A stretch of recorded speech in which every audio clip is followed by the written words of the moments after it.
It was April 10th, 2014. Just before 6 p.m., the sun hung low over a lonely stretch of Interstate 5 near Orland, California. On that road, a charter bus carrying 44 high school students rumbled north, its passengers buzzing with excitement. These were kids with dreams, kids from working-class families who had boarded that bus to take part in a 2-day college tour at Humboldt State University. For many, this trip was the first step toward a future their families had never known. Laughter, chatter, and the kind of nervous hope only teenagers can carry filled the air. But heading south, coming the opposite way, was something none of them could have imagined. A FedEx truck, massive and unstoppable, barreled down the same road. And then, in a split second that changed everything, it veered across a 60-foot grassy median. Witnesses said it was like watching a monster break free. The truck sideswiped a Nissan sedan and then slammed head-on into the charter bus with a force so violent it could be heard for miles. The sound wasn't just a crash, it was an explosion.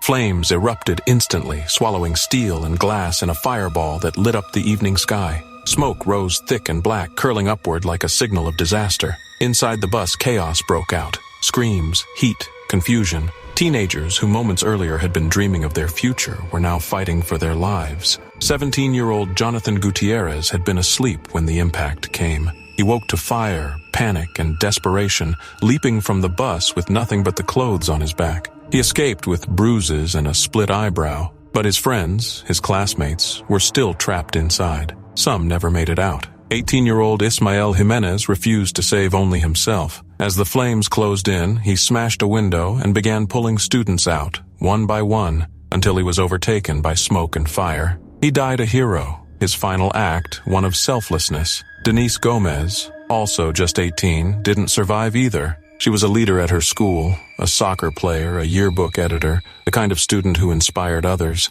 Like Ismael, she carried dreams of being the first in her family to go to college. Adrienne Castro, 19, from El Monte. Marika Serrato, 17, from Riverside. Jennifer Bonilla, who had a twin sister on another bus that arrived safely at Humboldt. All gone in an instant. The fire moved so quickly, so violently, that even adults meant to protect the students stood no chance. Arthur Arzola, a 26-year-old admissions counselor who dedicated his life to guiding kids toward higher education, died later in the hospital. Michael Mivette, 29, and his fiancée Madison Haywood, both volunteering as chaperones, were lost together. This was supposed to be their second year helping kids reach their dreams. Instead, their names joined the list of the fallen. In total, 10 lives were lost that day. 5 students, 3 chaperones, and both drivers. Dozens more were badly injured, some dragged out of the flames with their bodies burning. Survivors later recalled moments that sounded like a nightmare. Friends engulfed by fire, smoke so thick they could hardly breathe,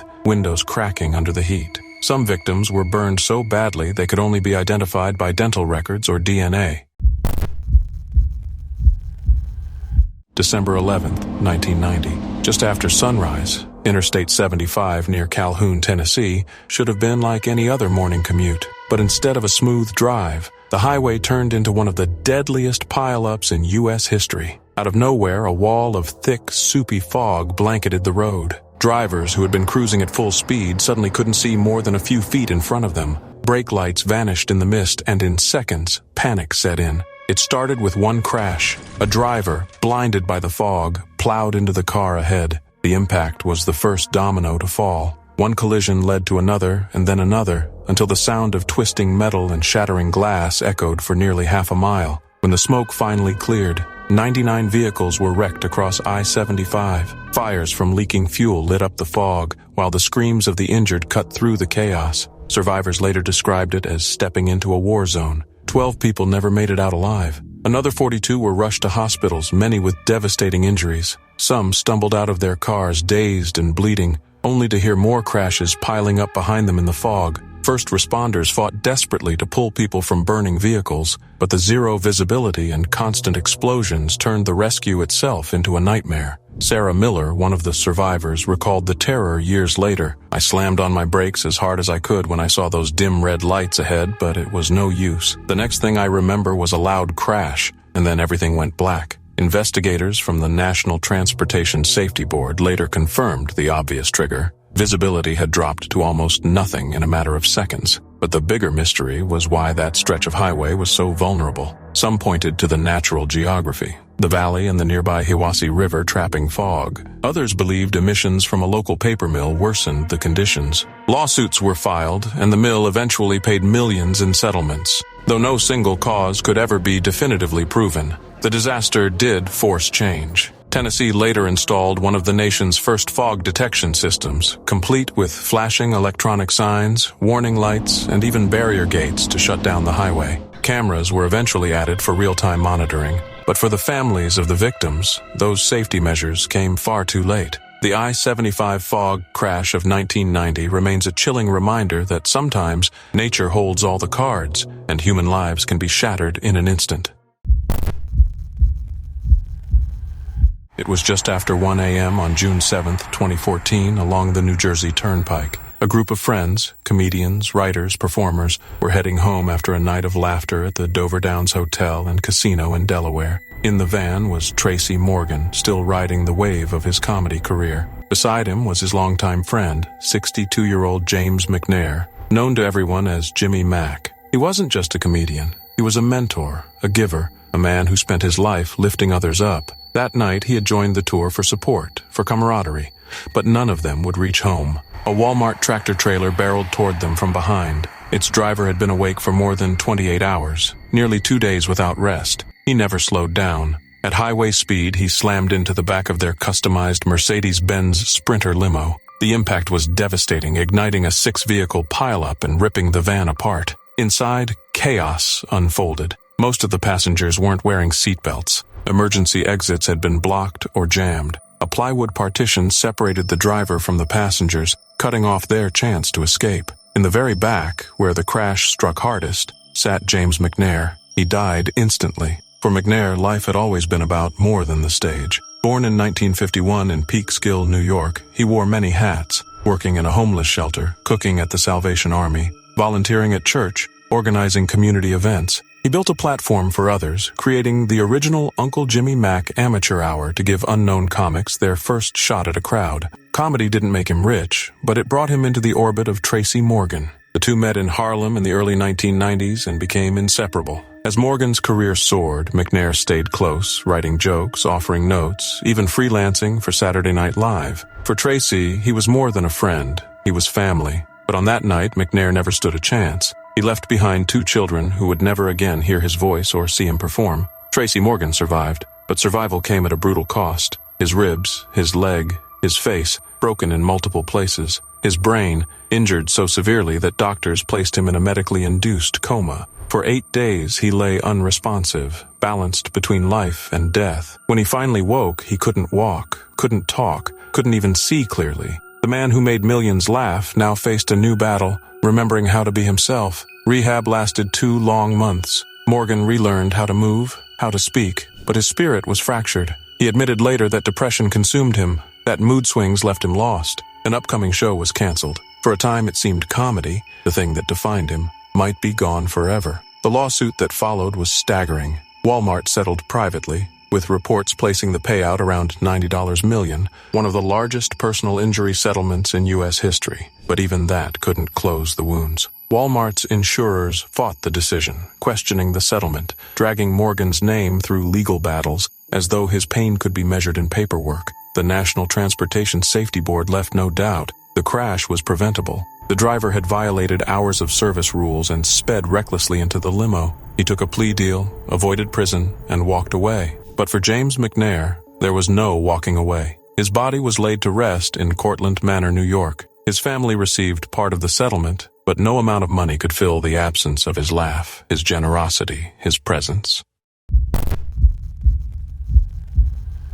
March 13th, 2025, just before midnight, traffic on Interstate 35 in North Austin was crawling through a construction zone. 3 lanes narrowed down to 1, speed limits dropped, and flashing signs warned of delays. For most drivers, it was an inconvenience. For a handful of families heading south, it became a nightmare that would leave scars across the city. At around 11:30 p.m., a semi-truck thundered into the slowed traffic near Palmer Lane and Howard Lane. Witnesses said the driver never seemed to brake. The result was catastrophic. Cars and SUVs were crushed like tin cans beneath the massive 18-wheeler. In all, 17 vehicles were mangled together in a stretch of wreckage that spanned nearly 500 feet. First responders later described it as one of the worst scenes they'd witnessed in years. Flames from spilled diesel lit up the night sky, while debris and twisted steel blanketed the highway. Among the wreckage, crews made a heartbreaking discovery: tiny car seats belonging to children who never made it home. When the chaos cleared, the human toll was devastating. 5 lives were lost: 3 adults, a young child, and a baby. 11 others were rushed to hospitals, many with critical injuries. Emergency crews worked against impossible odds: fires burning, fuel leaking, and lanes blocked, yet still managed to pull survivors from the wreckage within 40 minutes. One paramedic described it as racing against time in a maze of burning metal. The truck driver was taken into custody at the scene and charged with 5 counts of intoxication manslaughter and 2 counts of intoxication assault. But when toxicology reports revealed no drugs or alcohol in his system, the case became more complicated. Was this negligence, fatigue, or was the construction zone itself, with its confusing signage and lane reductions, part of the blame? The National Transportation Safety Board launched an investigation, even deploying drones to map the scene and analyze whether the work zone design met federal standards. Meanwhile, grief turned to outrage. Families of the victims demanded answers, some pointing at the driver, others at the trucking company, and still others at the state for failing to safeguard one of Texas's busiest highways. Photos of burned car seats and crushed vehicles spread online, amplifying the public's anger. For Austin, the tragedy became a scar on I-35, a road already notorious for danger. 5 lives were erased in seconds, and while investigators search for accountability, one chilling truth remains: construction zones are danger zones, and a single mistake can destroy dozens of lives. It was May 4th, 2013, on Interstate 20 in Georgia. The Carth family was on a long drive from North Carolina to Texas, headed to a wedding. Behind the wheel was Mary Ann Carth, a devoted mother of 9. That day, 3 of her children were with her: Caleb in the front seat, and Analia and Mary in the back. 17-year-old Analia was the quiet one, thoughtful, creative, always writing. Her 18th birthday was just around the corner. Beside her sat 13-year-old Mary, the life of the family, with her 2 braids bouncing on her shoulders, always ready to make everyone laugh. Caleb, calm and steady, watched the road ahead. He would be the only one of the 3 to walk away from what was about to happen. Around noon, traffic slowed. Mary Ann tapped the brakes, careful, leaving space between her car and the one in front. But behind them, disaster was already racing forward. A truck hauling cars thundered closer, and the driver never hit the brakes. In an instant, the truck slammed into the back of the Carth's Ford Crown Victoria with devastating force, shoving the car sideways into oncoming traffic. Another vehicle struck them, crushing them further, before their car was pushed under the trailer ahead. That trailer had an underride guard, a steel bar meant to stop smaller vehicles from sliding underneath. But in that moment, when it mattered most, it snapped apart like a twig.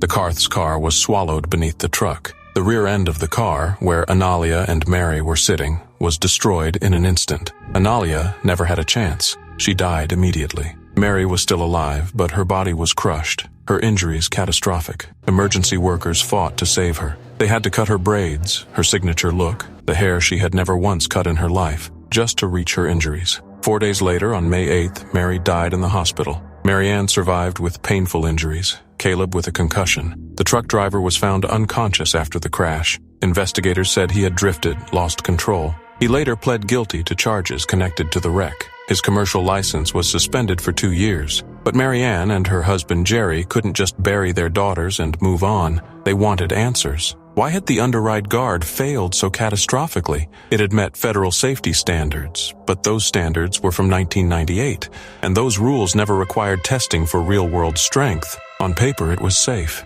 In reality, it was deadly. Mary Ann began speaking out, carrying her daughter's story everywhere she went. She carried Mary's cut braids with her to events, holding them up as a heartbreaking symbol of what had been lost. Her voice, joined by others, made waves. Some trailer manufacturers listened. In 2015, companies like Stoughton and Vanguard began building stronger guards. J.B. Hunt even ordered trailers with improved safety features. Not because the government forced them to, because grieving families demanded it. But change at the federal level was painfully slow. Proposals dragged on for years. It wasn't until 2022, nearly a decade after the crash, that stronger underride rules were finally enacted. And even then, side guards, which could save countless lives, were left out. Today, most trucks on American highways still don't have them. For Marianne, this fight became her life's work. She partnered with another mother, Lois Durso, who also lost a daughter in an underride crash. Together they lobbied, met lawmakers, filed petitions, and pushed relentlessly. Parts of their proposal were included in the 2021 bipartisan infrastructure bill, but still, many gaps remain. November 29, 1991. The Friday after Thanksgiving, a day meant for family leftovers, holiday shopping, and long drives back home. On Interstate 5, just north of Coalinga in California's San Joaquin Valley, traffic was heavy but moving smoothly. Then, without warning, the sky turned brown.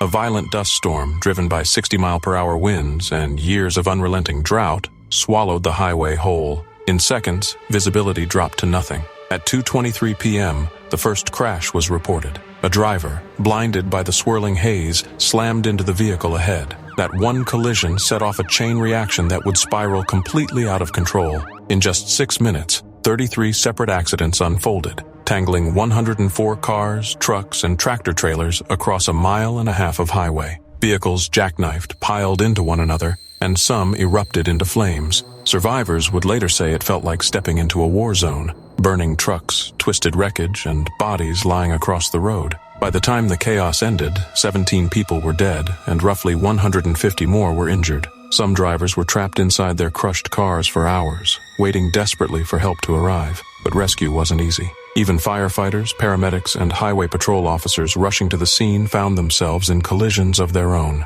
One emergency responder later said it was like trying to save lives in the middle of a sandstorm, mixed with a battlefield. Investigators quickly discovered what had fueled the disaster, a perfect storm of conditions. California was deep into its 6th straight year of drought. The farmland surrounding I-5 had been left dry and bare, with nothing to anchor the soil. When the fierce winds ripped through the valley, they carried massive clouds of dust directly onto the busy interstate. Combine that with holiday traffic, and tragedy became inevitable. Afterward, grief turned to anger. At least 34 lawsuits were filed against the state, with families demanding to know whether officials could have done more. Should the highway have been closed sooner? Could travelers have been warned? Millions of dollars were eventually paid out in settlements, but no amount of money could erase the horror of that November afternoon. In the years since, the Coalinga dust storm has become a case study in how weather and human vulnerability can collide with deadly consequences. California responded by installing stricter monitoring systems, emergency training,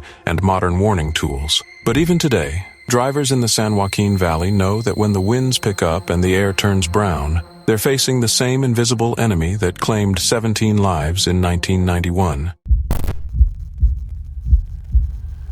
It was April 25, 2019, in Lakewood, Colorado. Traffic on Interstate 70 had already slowed to a crawl after a school bus crash near the Ward Road exit. Cars lined up for miles, engines idling, drivers impatient but unaware that something far worse was barreling toward them. Around 4:30 p.m., 23-year-old Rogel Lazaro Aguilera Mederos was coming down the steep mountain stretch near Genesee in an 18-wheeler stacked high with lumber. He was young, originally from Cuba, living in Texas and working for a small Houston trucking company. But that afternoon, something was terribly wrong. His truck wasn't slowing. It was speeding up. Witnesses saw it flying downhill at over 85 miles per hour, smoke pouring from the wheels. He blew past a runaway truck ramp, then another. Exit after exit flashed by, each a chance to stop the disaster. He never took them. Ahead, traffic had nearly stopped, backed up from the earlier crash. Dozens of people sat trapped in their cars, unaware that death was racing straight toward them.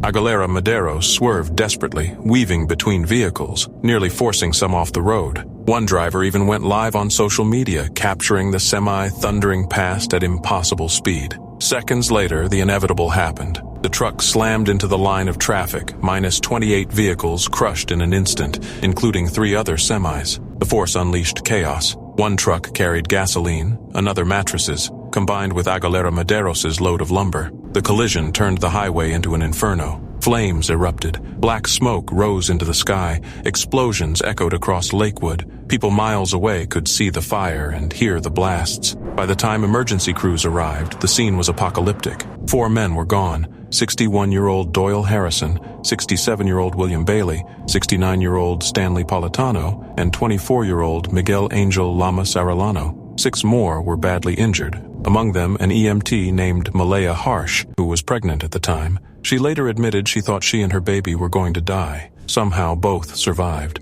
Firefighters battled the blaze for hours. The wreckage smoldered until nearly 10 p.m. The interstate didn't reopen until the next evening. Aguilera Maderos himself walked away without a scratch. He didn't run, didn't resist. Police arrested him the next morning. At first, he faced vehicular manslaughter charges, but investigators pushed further. 40 charges were eventually filed: vehicular assault, reckless driving, and multiple counts of first-degree assault with extreme indifference. In court, Aguilera Maderos wept, insisting he never wanted to hurt anyone, that his brakes had failed. He had no record, no history of violence, just a wife and a young son waiting at home. But prosecutors saw it differently. They argued he had blown past every warning sign, ignored every escape ramp, and drove recklessly into disaster. They pointed to his employer, Castellano 03 Trucking, a company riddled with safety violations, even hiring drivers who couldn't read English on roads where every critical warning sign was written in it. The trial came in September 2021. A jury convicted him on 27 charges. That December, Judge Bruce Jones handed down a sentence so staggering it shocked the nation: minus 110 years in prison. The judge admitted his hands were tied by Colorado law, but said plainly the punishment was more than he believed was fair. Millions signed a petition demanding justice. On December 30th, 2021, Colorado's governor stepped in. The sentence was reduced to 10 years. Aguilera Maderos would still serve time, but not die in prison. January 19th, 2009, a snowy Monday afternoon in Maryland. On Interstate 70 near South Mountain, traffic looked deceptively ordinary. Commuters heading home, truckers hauling goods, families on the move. No one could have predicted they were minutes away from one of the deadliest winter pileups in the state's history. By 12:30 p.m., the weather shifted. Snow began falling hard and fast, laying down more than an inch in minutes. Visibility plummeted, the pavement turned slick, and within moments, disaster struck. The first crash happened when drivers lost control on the icy road. That single wreck unleashed a brutal chain reaction. Car after car slid helplessly into the growing chaos. Tractor trailers jackknifed across lanes, blocking traffic like massive steel walls. Smaller vehicles spun wildly, smashing into each other as drivers fought desperately to brake. In less than an hour, more than 40 vehicles, including 35 cars and 5 big rigs, were tangled together in a twisted, smoking maze of wreckage. For those caught in the middle, it was a nightmare. Survivors described watching cars slide toward them like missiles, powerless to move. Engines roared, glass shattered, and the sickening crunch of metal echoed again and again. Some motorists were trapped for hours inside mangled cars as emergency crews fought through the snow to reach them. When the storm finally relented and first responders gained control, the toll was heartbreaking. 2 people had lost their lives. At least a dozen more were left with serious injuries, and dozens of others were hurt less severely. Washington County Hospital was overwhelmed as victims poured in, some in critical condition. Even rescuers weren't immune. Police cruisers and ambulances slid across the ice, nearly becoming part of the pileup themselves. Investigators blamed the sudden burst of snow, but another mystery lingered. Witnesses swore they had seen a brown minivan weaving recklessly through traffic moments before the crash began. Some believed it triggered the first collision, but the driver vanished and was never conclusively identified. Whether coincidence or catalyst, the questions around that minivan remain unanswered. The interstate was shut down for hours, traffic backed up for miles, and Maryland was left shaken. That winter alone, more than 400 people nationwide lost their lives in snow and ice-related crashes. The I-70 disaster was a chilling reminder that sometimes tragedy doesn't come from recklessness, but from a single snowstorm striking at the worst possible time. For survivors, the lesson was clear. When winter weather hits, caution can be the difference between life and death. It was April 6, 2018, on a quiet stretch of highway near Armley, Saskatchewan. A bus carried 28 souls, players, coaches, and staff from the Humboldt Broncos junior hockey team. They were headed north on Highway 35 toward Nipawin, chasing a playoff dream. For the town of Humboldt, a place of fewer than 6,000, the Broncos weren't just a hockey team. They were family. The boys lived with host families, went to local schools, and wore the green and gold with pride. That night, after a grueling triple overtime loss days before, they were determined to fight back in Game 5. The bus was driven by Glenn Dirksen, a seasoned, careful driver. Inside, the players were buzzing with energy, joking, listening to music, preparing themselves mentally for the game ahead. But around 5 p.m., just outside Tisdale, everything unraveled in an instant. At a place locals know as Armley Corner, the intersection of Highway 35 and Highway 335, the bus crossed paths with a transport truck. That truck was driven by 29-year-old Jaskirat Singh Sidhu, a new trucker hauling heavy bales of peat moss. He was supposed to stop at a flashing stop sign, but he didn't. Traveling nearly 100 kilometers per hour, Sidhu blew straight through it. And in that moment, the Broncos bus struck the side of the truck's lead trailer. The sound was deafening. The impact ripped the front of the bus apart, scattering metal, glass, and bodies into a nearby snowy field. The load of peat moss spilled everywhere. The chaos that followed was unbearable. Some players were thrown from the bus, their bodies lying in the snow. Others were trapped inside, screaming, crying, or silent. Defenseman Ryan Strashnitsky blacked out, only to wake moments later on the frozen ground. He couldn't move his legs. Around him lay teammates, bloodied and broken. Beside him, Nick Shumlansky moaned in pain. Not far away was defenseman Logan Boulet, who would not survive. 14 lives were lost right there at the scene. Emergency crews swarmed in, pulling survivors from the wreckage, rushing them to hospitals. 2 more would die in the days after. In total, 16 lives were taken. 10 players, ranging from just 16 to 21 years old, including Captain Logan Schatz and the youngest, Adam Harold, along with coaches, team staff, and driver Glenn Dirksen. The survivors were scarred forever, their lives divided into before and after. And then came the cruelest twist. In the aftermath, one of the defensemen, Xavier Labelle, was mistaken for teammate Parker Tobin. Both had dyed blonde hair, both had playoff beards. Label had no ID and was unconscious. His family was told he had died. Parker's family was told he had survived. It wasn't until days later, when Xavier opened his eyes and whispered his name, that the truth was revealed. 2 families had their worlds turned upside down twice. The crash shattered more than a team. It broke a nation's heart. Tributes poured in from across Canada and beyond. Wayne Gretzky wept in public. Prime Minister Justin Trudeau spoke in disbelief. Even Donald Trump sent condolences from the U.S. NHL players wore Broncos jerseys in honor. Investigators soon pieced together what had happened. Sidhu had missed more than just a stop sign. He had broken multiple safety rules in the days leading up to the crash, driving too long, failing to log his hours properly. He admitted he had been distracted by a flapping tarp on his trailer. He wasn't impaired, but he wasn't paying attention either. One small failure to stop cost 16 lives. In January 2019, Sidhu stood in court, his voice trembling as he pled guilty to 29 charges. He made no excuses. The judge sentenced him to 8 years in prison, but the story didn't end there. Sidhu was a permanent resident, not a Canadian citizen. After serving part of his sentence, he was granted parole, but deportation loomed. In May 2024, the order came. He was to be sent back to India. His lawyers appealed, pointing to his young son's serious health issues and the lack of adequate care in India. Families of the victims were split. Some believed deportation was justice. Others, like the father of Evan Thomas, said it wasn't necessary. Ryan Strashnitsky, now paralyzed from the chest down, chose compassion, saying he wished Sidhu peace, human to human. January 19th, 1983. A bitterly cold Wednesday morning in Stratford, Connecticut. The northbound toll plaza on Interstate 95 was jammed with commuters. Cars lined up in neat rows, inching forward to drop their change and move on. For dozens of drivers, it was just another ordinary moment on the Connecticut Turnpike. But within seconds, routine turned into catastrophe. At around 9:45 a.m., a tractor trailer hauling sweet potatoes and yams barreled toward the tolls. Witnesses later said it never seemed to slow down.